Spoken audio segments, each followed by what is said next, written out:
శ్రీ ప్రసన్న కుమార్ రెడ్డి గారు చేసినటువంటి వ్యాఖ్యలు ఒక నెల్లూరు జిల్లానే కాదు, కోవూరు కాదు, ఆంధ్రప్రదేశ్ కాదు, దేశం మొత్తం కూడా దుమారం రేపేటటువంటి వ్యాఖ్యలు చేయడం జరిగింది. అతను ఎప్పుడు కూడా స్త్రీ ఎక్కడైతే గౌరవించబడుద్దో, ఎక్కడైతే పూజించబడుద్దో అక్కడ ఎప్పుడు కూడా అన్నీ కూడా కొలతవుతాయి. ప్రతి ఒక్కటి కూడా స్త్రీని గౌరవించి స్త్రీయే ఆధారం అని చెప్పి ఎవరు కూడా మనం పురాణాలు కూడా చెప్పుకుంటూ పోతూ ఉంటాం.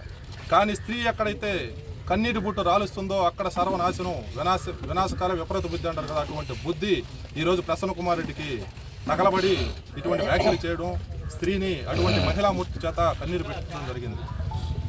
ప్రసన్న కుమార్ రెడ్డి గారు ఇదివరకు కూడా ప్రశాంత్ రెడ్డి గారు ఎలక్షన్లోకి రావడం, అడుగుపెట్టగానే వాళ్ళ తమ్ముడి చేత ఒక ఆడియో రిలీజ్ చేయించడం, ఆడియో మళ్ళీ వాళ్ళని భ్రష్టు పట్టించి అన్నదమ్ములిద్దరు కూడా చెప్పుతో కాకుండా ఓటుతో గుద్ది 54,583 ఓట్లకు పైచీలుగా రావడం ఆ రోజే తెలిసిందనమాట. ఎందుకంటే ప్రసన్న కుమార్ రెడ్డికి ఇది పరిపాటి అయిపోయింది.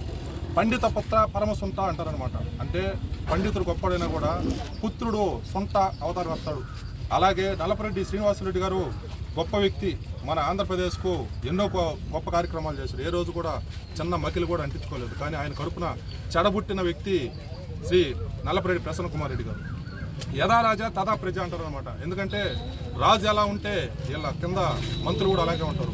జగన్మోహన్ రెడ్డి గారు తన తల్లి గౌరవాధ్యక్ష పదవి నుంచి దించేయడం, చెల్లి పసుపు చీర కట్టుకుందని చెప్పి వాళ్ళ కార్యకర్తలు చదే సోషల్ మీడియాలో విపరీతంగా ట్రోల్స్ చేయించడం జరిగింది.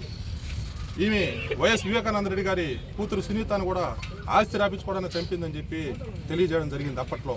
కానీ చావుకు ముందే ఆస్తి రాసేయడం జరిగింది. ఇవన్నీ తెలుసుకొని మళ్ళీ 4 గడుచుకోవడం జరిగింది. గతంలో వాళ్ళ తమ్ముని చేత మాట్లాడించి మళ్ళీ అతను దగ్గర చేర్చుకొని ఈరోజు ఆయన పొగిడే విధంగా చేసుకున్న వ్యక్తి ప్రసన్న కుమార్ రెడ్డి. మోడువారిన కోవూరు నియోజకవర్గానికి తల్లి లాంటి శిక్షణ, తండ్రి లాంటి లక్షణం లాగా శ్రీ వేమిరెడ్డి ప్రభాకర్ రెడ్డి గారు, ప్రశాంత్ రెడ్డి గారు రావడం జరిగింది.